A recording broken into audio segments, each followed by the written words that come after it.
Merhaba arkadaşlar. Netflix'in en iyi yapımları arasında yer alan You dizisinin 3. sezonuyla nihayet tanıştık. You dizisinin 3. sezonunun daha önceki gördüğümüz 2 sezona kıyasla biraz daha geniş yelpaze ile izleyicinin karşısına çıktığını görüyorum. Yani şöyle de diyebiliriz. Netflix paraya kıymış. 3. sezonda yepyeni bir mahalleyle tanıştık. Kapsamlı karakterleri ve yine o karakterlerle bolca paylaşımları gördüğümüz yapımda daha önceki 2 sezona oranla başrol oyuncularımıza daha az replik düştüğünü de söyleyebiliriz. Arkadaşlar diziyi yorumlamadan önce çok fazla spoiler vereceğimi bildirmek istiyorum. Halen diziyi izlemediyseniz gidin.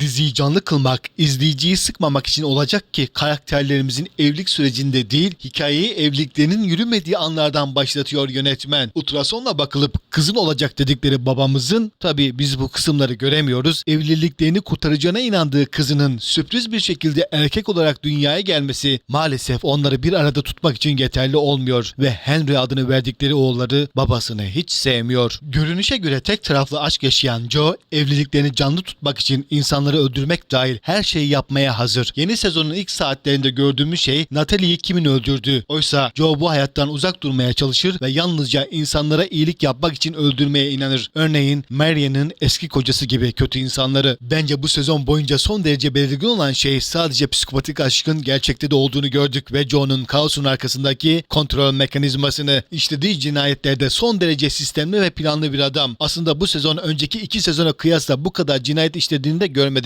Oysa aşk sadece tutku ve aşk üzerinde hareket eder. Joe'nun sahip olduğu ancak bu sezonki ikili arasındaki dinamik farkı devralmasına izin vermediği şey eylemlerin arasındaki mantıktır. Bu dinamiği 10 bölüm civarı Netflix ekranlarında görmek eğlenceli miydi? Çoğumuz için evet. Çiftimiz tamamen farklı 2 sayfadaydı. Çiftin terapiye gittiğini gördükten sonra Joe'nun partnerine olan sevgi eksikliğinin netleştiğini dizinin ortalarına geldiğinde tamamen anlıyoruz. Ve Joe Marion adında yeni bir kadına kafayı takıyor. Marion Joe ile benzer bir geçmişe sahip ve biraz kırılmış biri. Psiko bir yanı yok ama onun tek aşkı tahmin edin kim? Sezonun ilk yarısında Natalie'ye karşı duygularını kontrol ettiğini gördük ve bu duygular aklının bir köşesine itilmişti. Joe'nun tekrar böyle davranmaya başladığını görünce sevindim açıkçası. Dizi boyunca tanıdığımız Joe, kızın ona aşık olmasına izin verdiği metodik zihniyeti ve kızın bu sefer kocasını bulup öldürmesini istemesi nedeniyle onda gördüğümüz temel bir korku vardı. Kızı veya kocasından birini öldürecekti. Bütün bunlar olurken Natalie'nin kocasının da komşu şehirdeki güvenlik kameralarına bağlanarak karısını kimin öldürdüğü konusunda şüpheler kazandığını görüyoruz ki bu yanlış. Hikayenin zaman geçtikçe geliştiğini ve giderek daha fazla insanın hem uğultudan hem de aşktan şüphelenmeye başladığını görüyoruz. Ta ki 8 bölümde aşk her şeyi açığa çıkarana kadar. Sherry ve Carrie'nin ikisi de kaçırılıyor. Bu sezonda gerçekten 2 olay vardı. Joe ve Marion arasındaki ilişkiyi gördük. Bu ikiliyi bir çift olarak sevdim ama pek de katılmadığım bir unsur vardı. Marion'ın son derece farklı bir kişiliği vardı. Tuhaf bir aşk anlayışı var diyebiliriz. Hatta korkutucu. Ama ikilinin bir çift olarak çok iyi çalıştığını söyleyebilirim ve 4. sezonda da tekrar bir arada olacakları açık bir şekilde belli. Ama bunun nasıl sonuçlanacağını tam olarak bilmiyorum. Onunla birlikte olmak istemiyorsa Joe'nun onu öldüreceğini hayal bile edemiyorum. Bu yüzden bu konunun nasıl işleneceğini görmek için sabırsızlanıyorum. Beni dizide sıkan şey ise 19 yaşında bir çocuk olan Theo'nun aşk ilişkisini görmek oldu. Bu benim için çok can sıkıcı bir şeydi. Theo ne zaman ekrana gelse ağzım açık kalıyordu. Bence iyi bir oyunculuktu ama benim ilgimi çektiği söylenemez. 19 yaşında bir çocuğun gerçekten hiç şansı olmadığı bir evli kadına kafayı sıyırması bana göre bir süre sonra çok can sıkıcı hal alıyor.